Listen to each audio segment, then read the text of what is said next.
Good evening, everyone. Thank you for joining us. Jesse, well, let me correct that. We have Ulysses is Gonzalez with us and myself, Lisa. We'll probably have more people joining us in a few minutes, but we're going to go ahead and get started. We're going to start with a quick read from Jesse about what it means to be a Republican. And then as people come on, we'll ask them what they feel what it means to be a Republican. We welcome that you all put in your comments. If you have any questions. And as you comment, we'll ask you what you think it means to be a Republican. And as you come on to the stream with us too. So Jesse, do you want to get started with what it means to be a Republican? Yes, I want to go back 200 years. I want to go back 200 years to about 1820. And I want to go to the Missouri Compromise. And that was real important because what it did, it divided the United States into slave states and non-slave states. They were already divided, but there was going to be the admission of any new states into our country. They were either going to have to be slave states or non-slave states. So there was an agreement, a compromise, so to speak. And later on, a few years, maybe 10 years before, or 5 years before Lincoln comes on as president, there was another piece of legislation called the Nebraska-Kansas legislation. And it divided, and what it did, it divided the country like nothing before. It was a complete and total blunder. It probably led to the Civil War because both sides felt betrayed. So that's what I want to begin. That's what I'm going to start reading. Let me read a little bit from my history book. It says, the Kansas-Nebraska Act, a curtain raiser to a terrible drama, was one of the most monumentous measures ever to pass Congress. By one way of reckoning, it led directly to the slippery slope to civil war. The North was intensely angered by what it regarded as an act of bad faith. Henceforth, all compromise with the South was rendered immeasurably more difficult. And without compromise, there was bound to be conflict. The Fugitive Slave Law of 1850, hereto enforced in the North only half-heartedly, was now a dead letter. The Kansas-Nebraska Act fatally wrecked two compromises. That of 1820, which it repealed specifically, and that of 1850, which Northern public opinion repealed indirectly. Now I'm going to get to what we're going to talk about today. It says the good Democratic Party, the proud Democratic Party, now over half a century old, around 1850, 1855, was temporarily wrecked by the Kansas-Nebraska Act. The Democrats managed to elect a president 2 years later, but he was the last one of their party for 28 long years, almost a generation in politics. The most durable offspring of the Kansas-Nebraska blunder was the new Republican Party. It sprang up spontaneously in the Middle West, notably in Wisconsin and Michigan, as a mighty moral protest against the gains of slavery. I'm going to stop there so we can, and then I'll go back to it a little bit later because it's going to talk about clues of what it means to be a Republican. And it gets real interesting and it gets to be fun. It involves Protestantism. It involves slavery. It involves Catholics. I think it even involves John F. Kennedy, even though John F. Kennedy wasn't even born. But it involves him. It involves so much, and we're going to talk about that. Okay. That's great. You're gonna have to or quite honestly, we're a little boring, but so you're gonna have to explain a little bit of that to us in a minute. But I want to welcome Michelle and Fernando are now with us.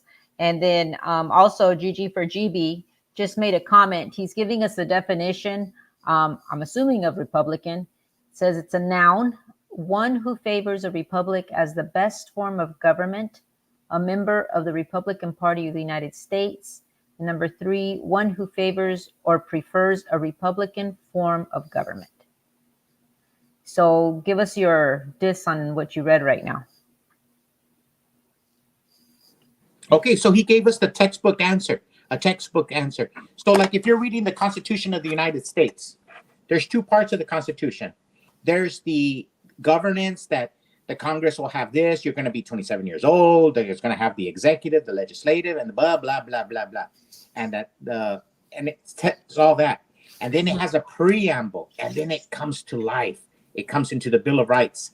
So what Gilbert did on GG for GB, he gave us the textbook answer of what it means to be a Republican. And can you repeat it one more time slowly? Because I'm a little bit boring. Can you repeat it for me slowly? Because I'm going to try to write everything down. Okay, there's three definitions to it. Number one who favors a republic as the best form of government. Number two, a member of the Republican Party of the United States. Number three, one who favors or prefers a Republican form of government. Now, why do you think the third one is so important? Why would you and Michelle or Fernando, why would you think that third one is so beautiful? I think the third one is real beautiful. Mm-hmm. I think because of the situation that our state is in, our country is in, I think we've become more aware of the need of having a Republican form of government as opposed to what we've had in the last 4 years. We've seen a big change in our country. So we've become more aware, for one. Okay, in our state. That's a good answer. How about Fernando? Does he have an idea? Or any... Fernando, are you there? Can you repeat the question? third one again? Watch, listen to the third. Listen to the third definition. Go ahead, Lisa. One who favors or prefers a Republican form of government. If you contrast that to number two, it specifically enumerates an American. Mm-hmm. Number three doesn't. So preferring like a small government? Yes. But what I'm saying, the contrast between the second definition and the third definition is that let's say you're a slave in Africa. Let's say you're a hunted person in China. Let's say you're a person who's being killed in Cuba, persecuted. You can be a Republican. You see, this is what I was saying. The Republican encompasses more. We cannot let, like in San Luis and the Spanish radio, for example. I was listening to a commercial on Michelle. And you know what they called Michelle? Peligrosa. They called her La Republicana. So what happens is the Spanish radio comes into our country. They come into America, into the United States of America, and they teach all the Spanish-speaking people who are coming here to hate Republicans. Mm-hmm. You and I read on the history of America to love America, and we see all the sacrifices that Republicans gave in war and battle. And now these people come here to America. They have no history lessons, but the first thing they hear on the Spanish radio, and it's a shame. It's really a travesty. And I wish our English-speaking brothers understand this point. They're defining what a Republican is on Spanish radio. Mm-hmm. They're saying that we're witches. They say that we're murderers, that we're bigots and homophobes. They're defining us with George Soros money, with the millions of Nazi dollars that they have. They're defining us. So let me make a point here. If you notice, Michelle's name is showing as Michelle, also known as Lichela. So she's now going by Lichela, which is spelled wrong, Michelle. It's got to have two E's. Lichela. Leach. And this is why. For those of you that don't know and that are listening to the stream, Michelle is our Arizona representative for our district here in Yuma, number 23. And she's rerunning for re-election this year. She's being attacked from all sides. And this is one of the attacks. The attack of the giant leeches. And that's Michelle. Damn, so Michelle. She is Miss Leach. Michelle is now Lichela. We're going to actually put these on a shirt because they're so cool. But this is what they're saying. They are attacking a person that they have no clue who she really is. But I just thought I'd explain that on her name. But it's worse than that. These people, they could think of it as humor. You could see them back there in Phoenix or Washington, D.C. or New York, wherever they're from, these big city people. They're smoking their marijuana and they're drinking their fentanyl and all this. And they're sitting around in this dark-filled room with millions of dollars. And they go, Howard, George, the air conditioning is too cold. Put a couple $1,000s in the fireplace to warm this place up here. And they sit around, how can we get that Mexican-American girl in Yuma, Arizona? Whoa. And they go, well, let's call her a La Republicana. They demonize, they dehumanize people who gave their life, their blood, their sacred honor for their country. We can't let that happen. So that's why the essence of the argument is of the show. What does it mean to be a Republican?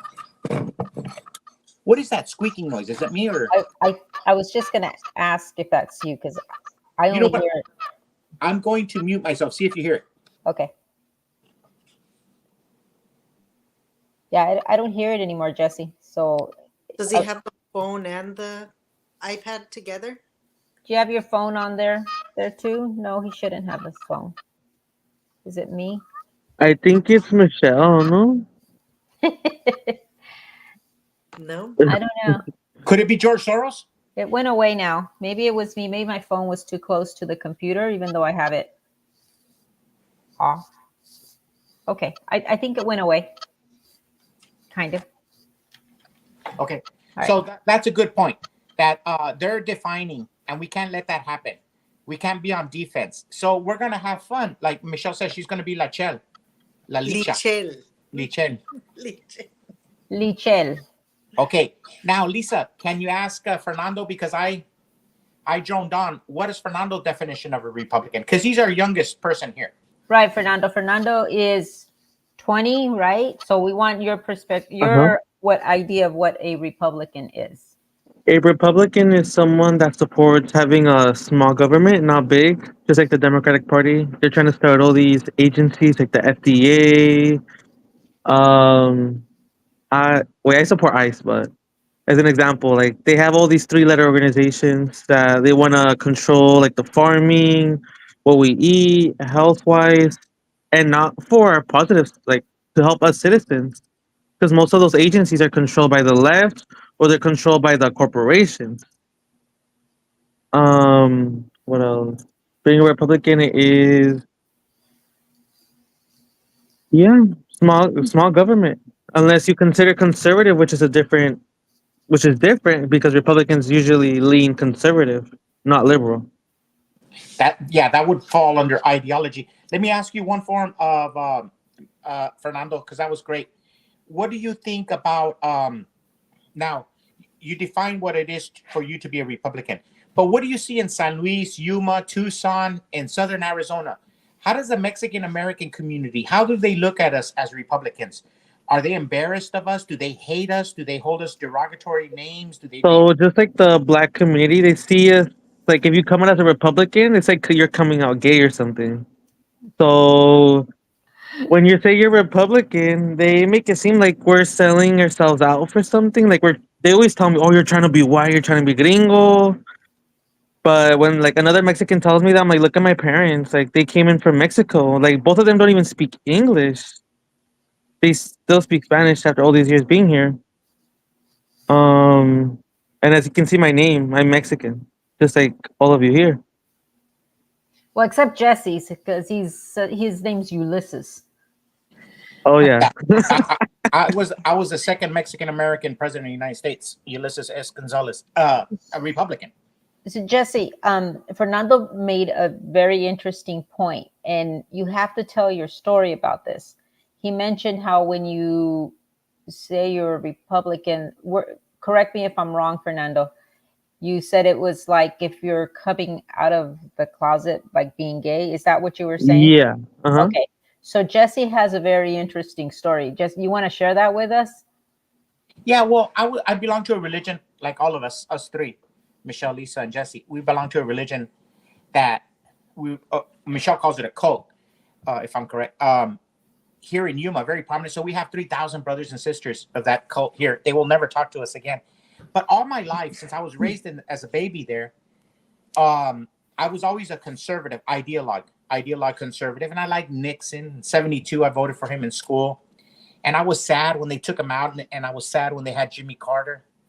And I was sad when they made Gerald Ford look like an idiot in Saturday Night Live. So all my life, I was a Republican. And being raised in that religion, a JW religion, I had to live in the closet. You had to live in the closet because they don't get involved in politics. So I understand what Fernando says. You have to you're living like a secret life, a double life. And so when Fernando used that analogy, I think it triggered your memory of that. Because I've always said that's the way I felt being a Republican in a sect that doesn't allow politics or love of country. So to him, it was, you probably said this, but I was reading the comments, so I missed a little bit of what you said. It was like he was actually literally coming out of the closet when he was able freely be able to be a Republican conservative.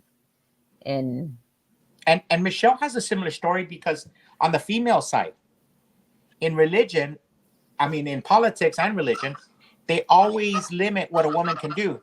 Michelle always talks about that. In the religion, they always limited your voice, correct? Right. I used to, so when they tell me how was it in there, I always say it was like having an invisible hijab in front of you. Like this. Invisible hijab. So you can be seen. Does it sound, Lisa, do you resonate? Milay, I know you're in the chat. Hi, Milay. Miss you guys. Miss you too. But it always felt like we had an invisible hijab. You only speak when we want you to. Don't say the wrong thing. Don't do the wrong thing. And don't say anything that's going to offend the religion or the cult that I call it. yeah, Michelle, now that you're surrounded by conservative Republicans, just to make you feel at home, you're wrong. Go ahead, Lisa. No, just kidding. yeah, you were an elder for a lot of years, so you would know how to do that. No, I was going to make a comment that we've got a few people that have joined us, and one of the persons that's joined us is a very good friend of ours that we had lost contact with because she was in the religion, and she's Cuban. So she made a comment on here that Cubans for Trump. So that's really interesting to see. And if anybody's I mean, Cubans would know. They know what a communist country is. They know when they're being limited, when they're told what to do, what to eat, what not to eat, when to eat it. I mean, it'd be nice to invite her on if she'd like to come on, but I don't know. I think one day we're going to make arrangements with her and maybe interview her. I think it would be very interesting to hear her story, because she lived it. Yeah, Gilbert says Cubans like Republicans. My good friend Felix is an illegal. Don't say that, Gilbert. No, we don't want nobody to know where your friend is. And he loves Trump. Yeah, so every type of demographic is coming out for Trump. Hispanics, even illegals, which is crazy because, you know, the Democrats say that they're going to kick him out. Yeah. Hey, that squealing is too bad. Could it be I don't know if it's me. Because I'm gonna mute myself and see if it is me. I haven't heard it on my side. Jesse, you take over. I keep hearing it a lot. Yeah, it's bad. It sounds like a chicken's running around. How about now? That killed it. Yeah, it was Lisa. Let me see, Lisa, come back on. I'm back on. Yeah, is it me? Yeah. Yeah, it's you. Could it be your speakers? Maybe, but it's the only ones I have. Yeah, it must be this. Can you do it without the I earphones? can, but you're going to have to lower your sound because then it's going to echo. Okay, go ahead. Okay, we can try it.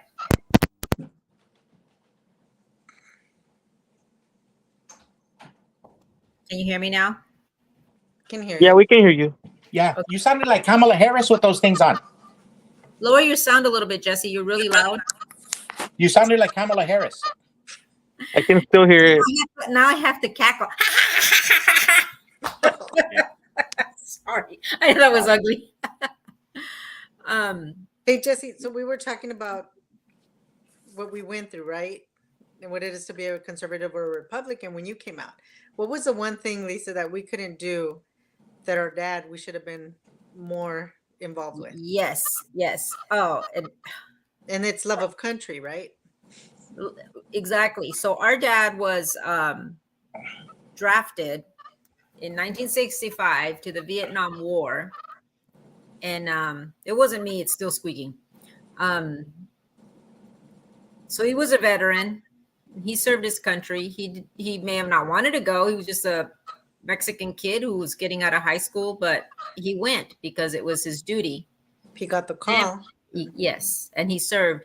Never in our life did we honor him as a veteran or even thank him for the hell that he went through in those years that he was in Vietnam. Now that we are out of the cult, we have been able to, which is sad because he never got to see it in life. Now we have that privilege where we can actually honor him. At Christmas time, we go and participate and lay a wreath at his tomb. This weekend, we were on a Trump caravan. How many cars was it, Michelle? Did Valentin say 130? Was that right? I think he said 130. I may be wrong. Fernando, you might remember what the number of vehicles were. And it was a veteran theme. So we plastered pictures of him in his military uniform all over our truck, and honored him that way, and also of my son-in-law Kyrie and other close friends of ours. But now we have that privilege where before we never acknowledged it, which is pretty sad. Right. And he's the one who instilled in us to go to that organization and serve, because he thought he was doing a good thing. And in reality, we were losing. I always say it like this: we were in America and we weren't free. It was 120 cars, is what Chantal corrected me. Okay.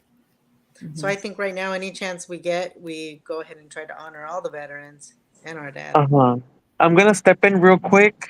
We're having one this Saturday again. Where at? Another caravan. We're going up to San Luis, Arizona. Whoa! Yeah, and we're gonna have a meet and greet at La Bodega, which the food there, Michelle knows it's really good. Yes. So we got to get Milay to come down so she can join us in the caravan. This Saturday. I'm gonna send Michelle Peña the flyer. I don't know if she can share it on here for everybody to see. You know what? Can I tell you something? I think this is so important what Fernando just said. I really think it's real important. And what Valentin is doing, because in the Spanish community, you can't just imagine if we go to Panama and we're gringos in Panama and we start telling the Panamanians how to run their country. Imagine if we go to Venezuela and we start telling they're going to shoot us. But you got Latin Americans coming to the United States and they're telling people to hate Republicans. No love for the sacrifice that millions and millions and millions of Republicans did. Like right now, I was going to read about Abraham Lincoln, how he shed his life as the first Republican president for millions of people, how he sacrificed. Mm-hmm. And so I think it's a real vergüenza that what's happening in the Spanish radio. I really think, and I think all of us have to we have to do what Fernando said. We're going to march into San Luis and we're going to say, hey, bienvenidos a America. Act like an American. Check your politics at the door. Bring your culture. We know Pedro Infante was the greatest singer of all time. We know Mexican food is the best food in the world. But your politics leaves something less than to be desired. Embrace American politics. Because the PRI and the PAN suck. Mm-hmm. That's why we left Mexico. That's why we left Venezuela. Why don't you embrace the Republican Party? Hey, paisano, ¿por qué no vienes a América? Actúe como un americano. I think that's what we have to do. We have to get in the face of all of the Spanish-speaking haters because that's what they are. La Campesina is full of hate. Full Yeah. of hate. Yeah, those ads have been really, really atrocious against Michelle. Well, they're not only that, they had the money. So if you give them the money, they're gonna put it up. I paid for 2 commercials. That's what I was able to do. I have some on there, but I think the other ones overpower it. Oh yeah, definitely, because they'll run 4 or 5 of theirs when they run one of yours, but because they have the money. But they're vicious. It's a vicious campaign. And you know what? We got to tell Matias and Sandoval. Pedro Infante was the greatest singer, mariachi. And Gilbert tells this story. My dad used to tell us. And Pedro Infante got real altivo. He had all the women. He was the greatest actor and singer in Mexico. And one time he was recording with the mariachi. I don't know if it was Mariachi Vargas. And in the song, they go, Bájale, Pedrito, Bájale, Pedrito. And it was recorded in one of his songs. Mhm. And that's what we got to tell Matias and Sandoval and Radio Mexico, Radio La Campesina. Bájale poquito, bájale. They come to America and they embrace this leftist ideology. They go, nuestra cultura. They're like brown supremacists instead of white supremacists. Mhm. La gringa republicana, Michelle Peña. What? That's dehumanizing your opponent. That's straight out of Nazi and communist ideology. That's not the what us point. Americans do. Mhm. Right, but that's what they do. Just to And that's what control. George Soros, didn't you say that George Soros was a Nazi collaborator in World War II? He was, and He is. he is. So last podcast I showed this huge, it's like legal size postcard, and then this one. So I did a little bit of research into the organization that's putting these out. It's Opportunity Arizona, and they are a progressive leftist organization, nonprofit organization, which are backed by an organization in DC. I should have saved the information on it. I don't have it in front of me, but they're one of their biggest donors is Soros. Millions and millions of dollars they receive from Soros, and a few other people that are progressive. So yeah, they have the money to do it, and in a way, it's okay because it's pushing Michelle's name all over the place. People are recognizing her name because they are putting her out there, and it's like Chava says here, money makes the dog dance. I'm not exactly sure what that means, but I guess it does. Lisa's too nice, progressive. Okay, Jesse. They're not progressive. They're flat out communist. And, Yeah, you're right. Socialist, whatever you want to call them. And that's the thing. When I was a kid here in Yuma, when I was a kid growing up in the 70s and 80s, I remember my dad voted for Nixon. I remember my uncles voting for Reagan. So it's lately. I remember that Cesar Chavez couldn't make it in Yuma. So Yuma's a conservative county. So is Tucson, but it's been taken over by these leftists. And so at every kitchen table, we have to define what the Republican Party is. Mm-hmm. We can't let them define us. I Right. think that's the essence of the show. Don't let them define us. Mm-hmm. So, and Chava is making a point here that people that really know Michelle know that all of the stuff that they're putting out there is just lies. It's lies. None of us believe it. And even people that barely know her, or have just met her, they're like, really? That's all true? They have a hard time believing it. But just to give you an idea, we're talking about the money they have, right? So I separated the stuff that we're getting in the mail between parties. So this is the Democrats. Oops, I just dropped them. I have 1, 2 on abortion, 3, 4, 5, and 2 to the same address about the Lichelle. So what is that? About 7 or 8? I have a few more that I'll be giving Michelle later on. Right. And then on the Republican side, I just dropped 1, 2, 3. Really? We do have some local ones I didn't count those because they're very, they're like the judges and that type of thing. But 3 compared to 8, that should tell you something.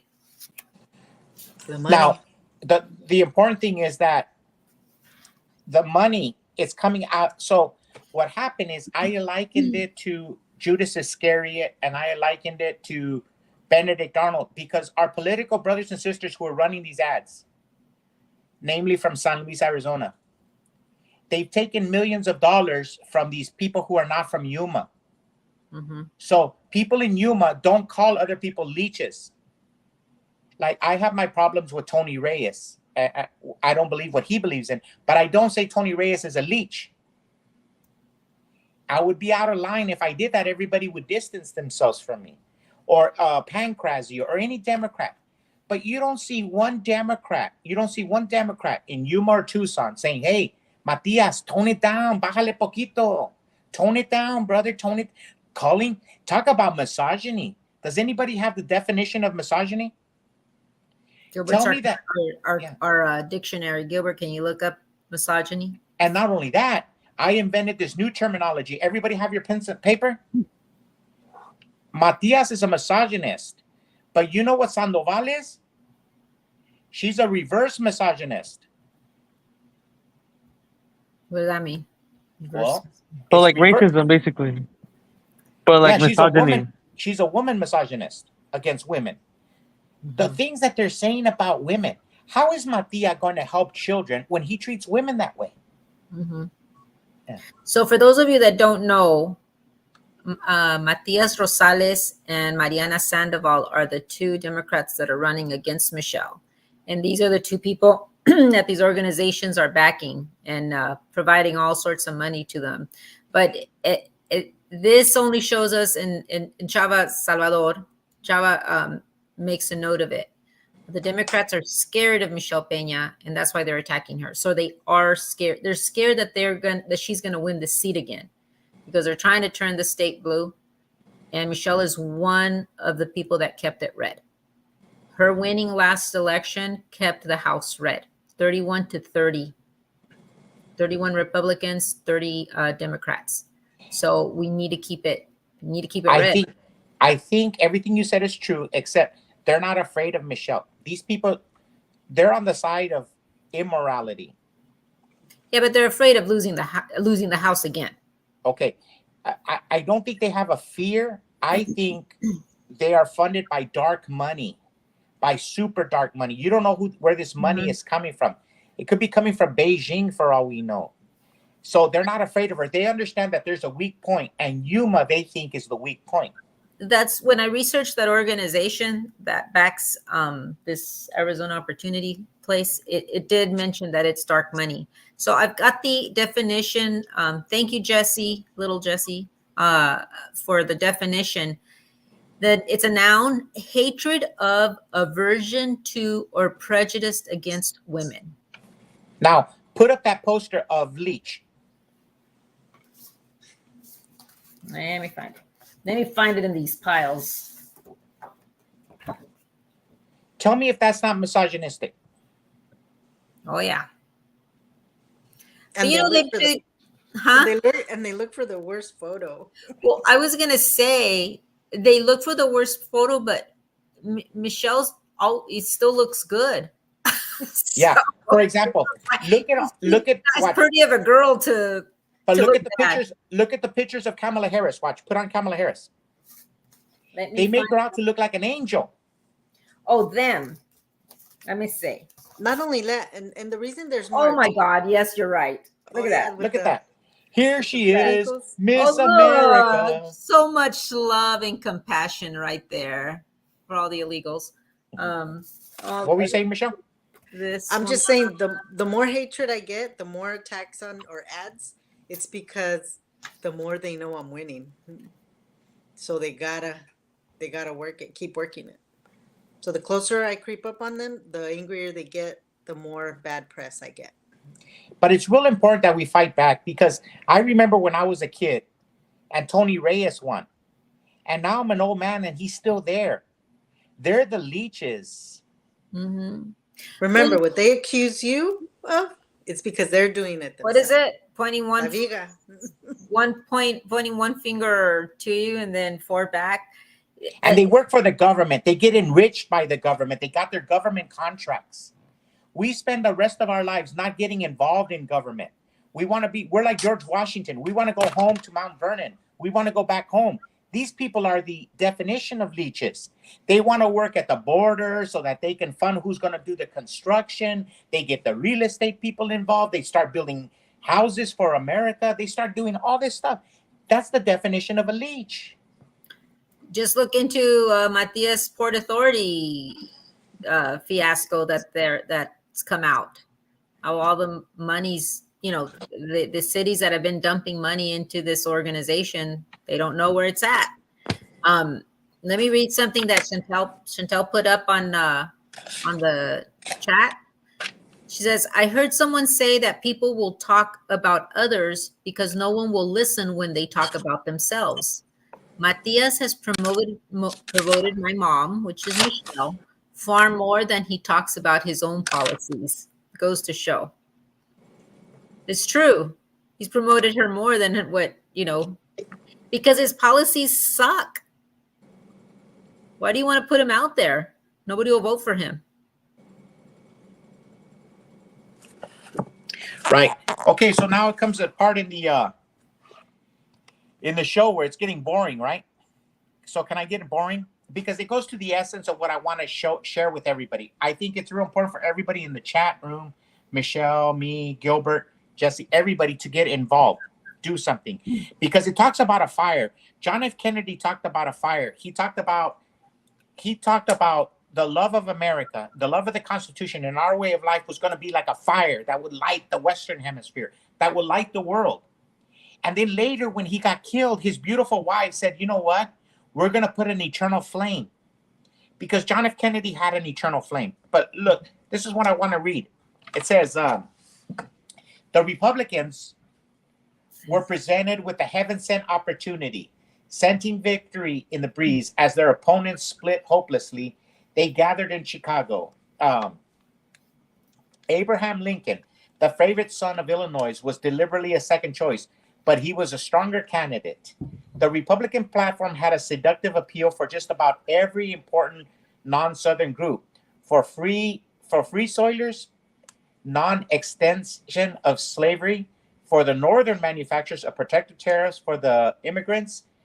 No abridgment of rights for the Northeast, a Pacific Railroad for the West, internal improvements of federal expense, and the landless free homestead from the public domain.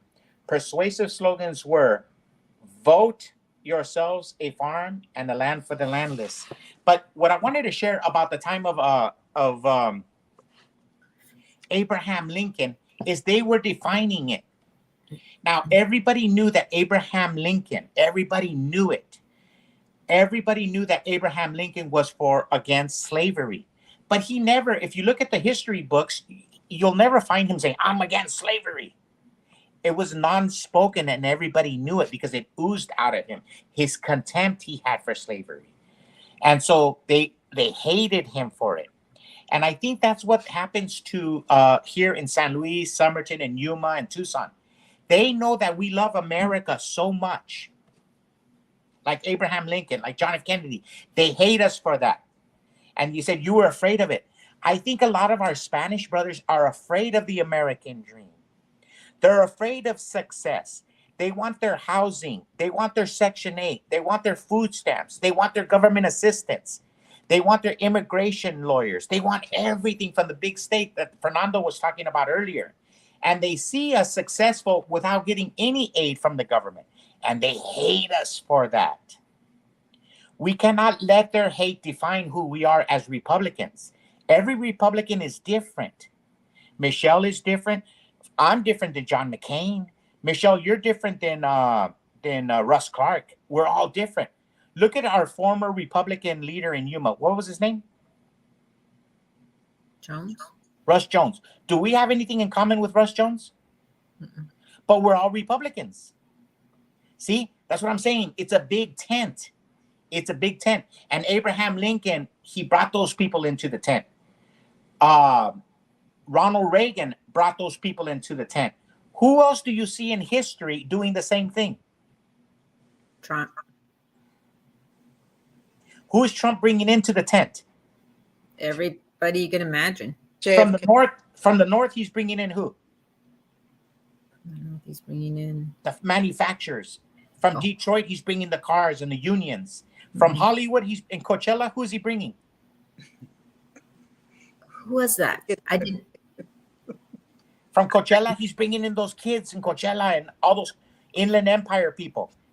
And from Arizona, he's bringing in, and Texas, he's bringing them in. And from the gay community, he's bringing it. And from the straight community, he's bringing them in. The Cubans. The Cubans, he's bringing them in. See? So who defines the Republican Party? Does the Republican Party define what a Republican is? No, everybody does the blanket. Exactly. Remember Gilbert defined at the beginning of the show with using the dictionary what a Republican is? My message to you is that no. We define the Republican Party. Do you understand? It's we the people. It's not the other way around. It's not the Russ Jones. It's not the Laura Trump. It's we the people define who the Republican Party is. Mm-hmm. And that's what's happening today. Interesting, huh? Fernando, you have any comment on that? Oh, Fernando must be asleep. So what do you think about that, Lisa? Do you think I'm wrong? No, I agree. I think we lost Michelle here. She'll come back. There she is. Yeah, no, I agree. No, it's Lachelle. Leach El. Yeah, she spelled it wrong. Leach El. Yeah. No, I agree. It's Michelle called it a blanket, and and you could probably call it a what are those? Gosh, the word went away from my brain. Those covers that you stitch little pieces of different fabrics. Quilt. A quilt. It's more of a quilt than a blanket, really, if you think about it, because there's so many different type of people that are going to the Republican Party. Right. And Now- go ahead. Let me mention something that they told me at the House. A Democrat, she came up to me, one of the representatives, and goes, "Wow," she goes, "you guys can say what you want." She goes, "You guys, as a Republicans, you said we're all different. We each have our own opinions. Nobody tells us what to do.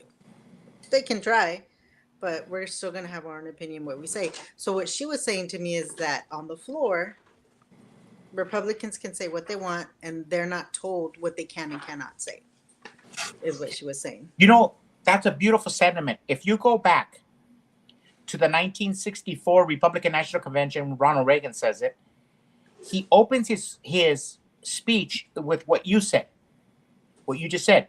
He goes, "The stage is set. The sponsors have been mentioned. The stage has been set. The lights are on.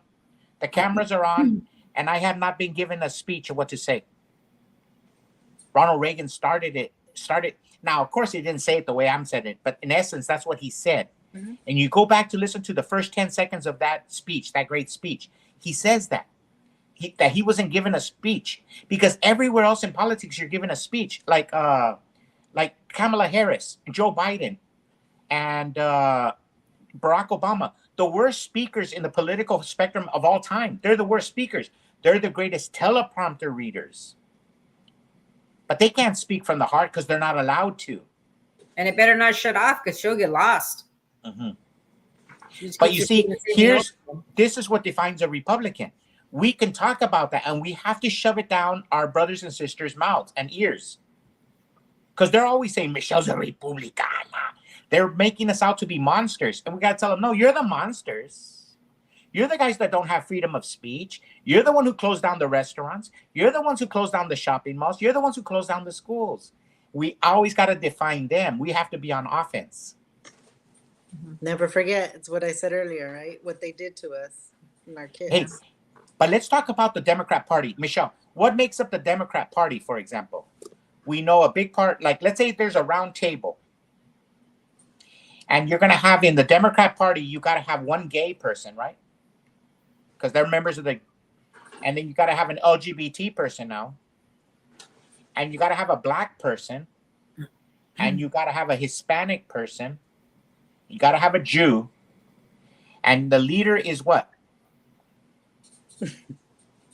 A white male. White person. A white person, male. But that's his table. So that's the Democrat Party. They're a group of people. So, for example, in the black people, who's in charge in the black party in the Democrat? The white person? The black person is like, what's her name? Michelle What's that girl from LA? The angry woman from LA. The Crockett? Jasmine Crockett? No. No. Remember that the old lady? She looks like that. Stand by Me. Oh, Maxine Yes, Waters. Maxine Waters. So she's a leader in the Democrat Party. And the gays. Who's in charge of the gays? Like the Buttigieg. Alexandria Ocasio Cortez's And Buttigieg. and Buttigieg, and the who's another strong affiliate in the Democrat Party? Like the Arabs. Who's the leader of the Arabs? Ooh. Ilhan Omar. Ilhan Omar. Yeah. And who's in charge of the angry women? Pelosi. No, yeah, Pelosi. See, so they're all constituent groups in the Democrat Party, but they're held together. That's the thing about the Democrat Party. They're a very strong party. We think that they're weak, but they're not. Mhm. They're strong, like Michelle says. They're not allowed to speak their minds. They're told what to say. So that's why the Democrat Party is so strong. If they have 51 votes, you know they're all going to be what? Which is They're all 50 going to vote. They're all going to vote together. Let's say we have 51 Republicans, and one of them is John McCain. What can you be sure of? They vote the other way. We're going to lose. And you know what? That's one thing about Michelle. When she served these last 2 years, the Republicans may have come up to her and told her, you know, you have to vote a certain way on a certain bill. But she would not deviate from what her conscience told her to vote. That's the difference in the Republican Party. Where the Democrats, you're told you will do it this way or else. But in the Republican Party, even though she might have had a little bit of resistance from some of the Republican representatives there, but she still voted according to what her heart and her gut and her conscience told her to vote. And they respect her for that because it shows that she's not going to be pushed around. She's not going to be bought out. You know, she's going to vote with her conscience. So that's a big difference between both parties.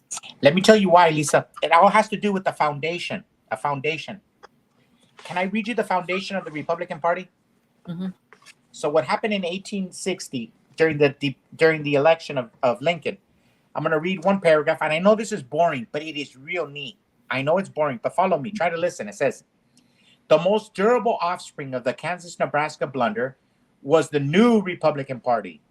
It sprang up spontaneously in the Middle West, notably in Wisconsin and Michigan, as a mighty moral protest against the gains of slavery.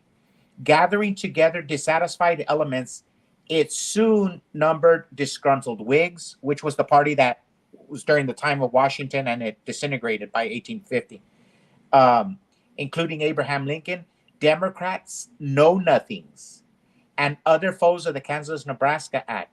The hodgepodge party spread eastward with rapidity of a prairie fire, and with the zeal of a religious crusade, unheard of and unheralded at the beginning of 1854.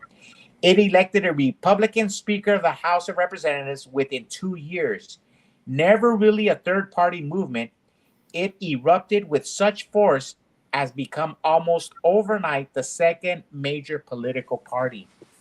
So, did you notice the first words? It sprang up spontaneously in the Midwest, Michigan, and Wisconsin as a mighty moral protest. Mhm. So our party is the party of morality. What is morals? What is morals? What's the definition of morality? God. God is morals. So we follow the morals of God.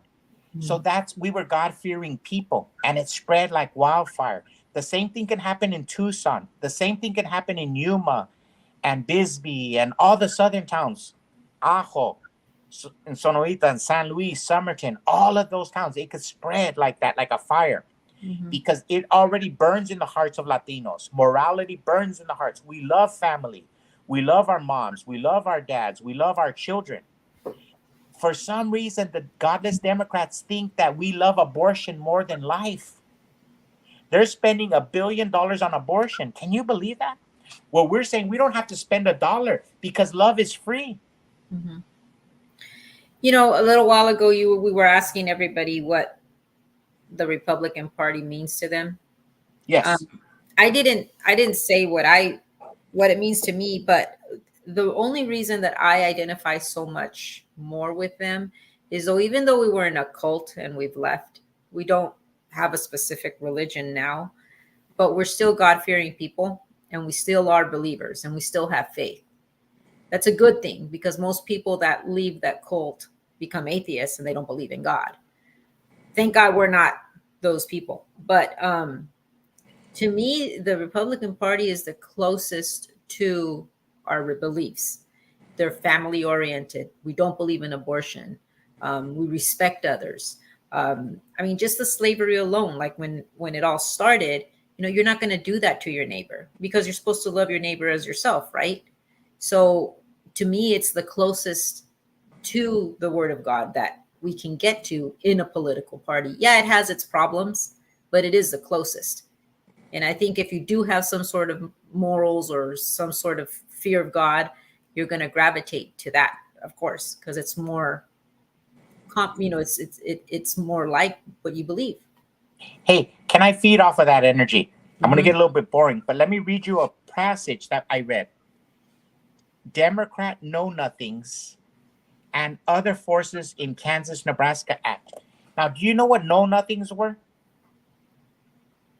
No. If anybody does a Google search, what is the beginning, the origins of know-nothing? So it was a political sect, a political movement within the Democrat Party or the Republican Party or the Whig Party. And it was a secret group of men and women. So when they would ask them about what they're doing, they go, I don't know nothing. I don't know nothing. So it's stuck. Mm. They know nothings. So it was a political movement in the United States. It never became party like the Tea Party. The Tea Party is a group, but it didn't become that big. It had its pole, and then it came down. So same thing happened with the Know Nothings. But something interesting about the Know Nothings is they were a deeply religious group. And guess what they feared the most? One of the things they feared. And it makes sense. It carried all the way to John F. Kennedy. A lot of them were Protestant-based people who were afraid of the Catholics, of the Catholic Party. Do you know why they were afraid of the Catholic Party? Their morals, their The beliefs, Catholic faith? their But you could say we're all Christians, right? The Protestants and the Mhm. Catholics, all of us are Right. Christians. We Mhm. shouldn't fear each other. But they were afraid that they were going to have more allegiance, not to the United States. I pledge allegiance to the flag of the United States. They were afraid they were going to have allegiance to the bishops, to the church, to the Pope, to the Vatican. So that Mhm. fear was always here. Why do you think Martin Luther King? Who did Martin Luther King vote for? Richard Nixon or John F. Kennedy? Nixon. And he Why? was a different but uh, Martin Luther King was a Democrat, but he voted for a Republican because Kennedy was a Catholic, right? Yeah, they didn't understand the allegiance of John F. Kennedy.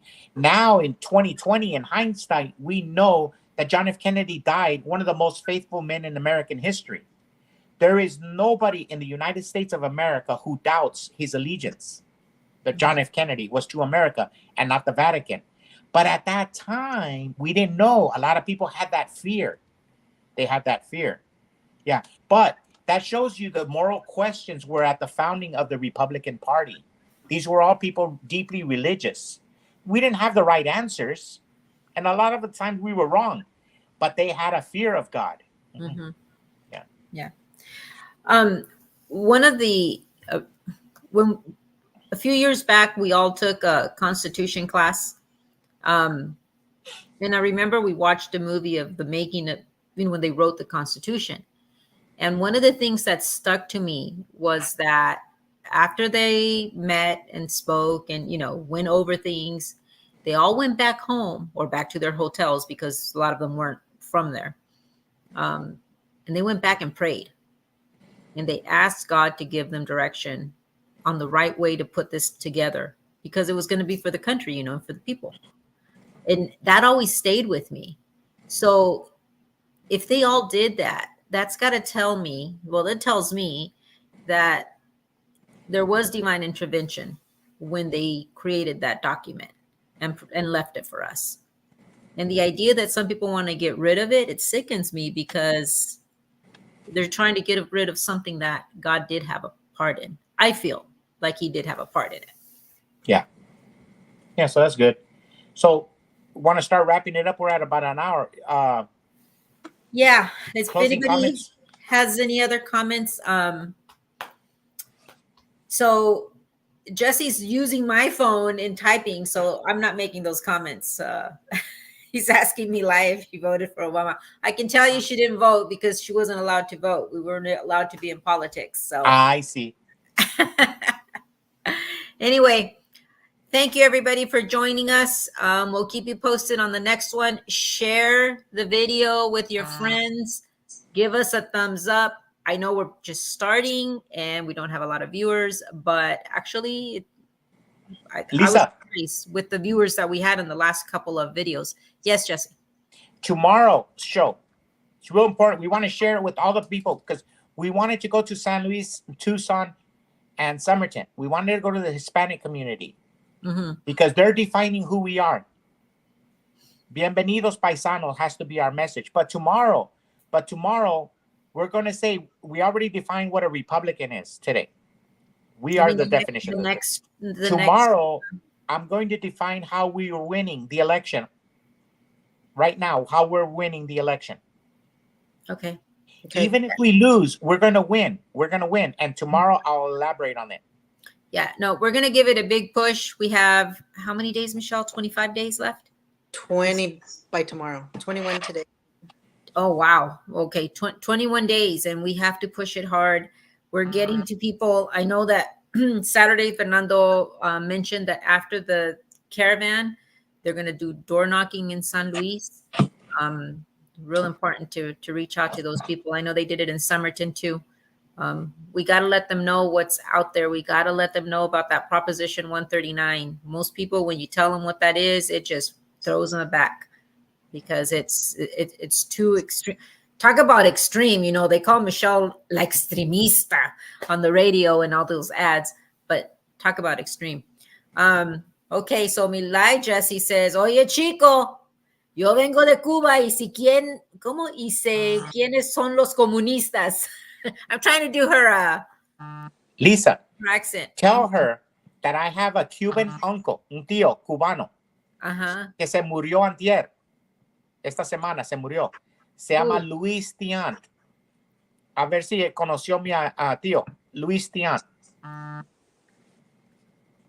Es que Milay, ¿conociste a Luis Tiant? No, but they're Trumpers, both Milay and Nicole. Who would have thought? Hey, God All works right, in everybody. mysterious ways. What's that, Michelle? God works in mysterious ways. Yes. Yes, he does. All right, everybody. Good night. Hey, Thank you for joining us. What's tomorrow's show? How we're we're gonna gonna win. No, how we are winning. How we are winning. How we are. No, she doesn't know who that it was, Jesse. One of the greatest baseball players of our lifetime. Okay. Came from Cuba. All right. We'll fill her in. Thank you, everybody. Share the video. Give us a thumbs up. We'll see you next time and see how we are winning. Night. Yes. Night. Have a good night. Night.